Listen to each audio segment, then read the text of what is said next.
سوره اسراء آیه 65 خداوند میفرماید که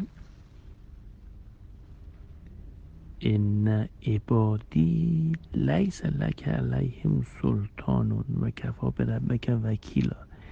یعنی کسی که خدا رو وکیل بگیره، بگه خدایا تو بکن، من نمیخوام، من بلد نیستم، نداره نفس کار رو انجام بده. چون خدا وقتی ما رو آفرید، نفس رو در ما ودیعه گذاشت که ببینی که ما به حرف نفسه میکنیم یا به حرف خودش اومد گفتش که نگاه کنیم، من نفس رو تو شما گذاشتم ولی شما حرف اینو گوش نکنین. این اله شماست، این شیطان شماست، این عدو شماست، این دشمن شماست.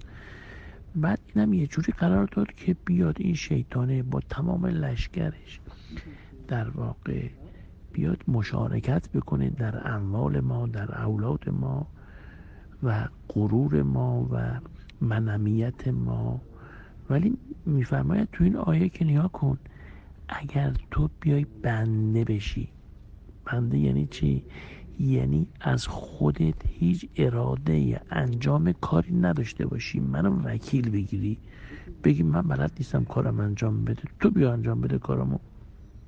همین که همین رو بگی، در واقع دیگه شیطان به تو کاری نداره، هیچ تسلطی به تو نداره. همین کافیه. این آیه اینو میگه.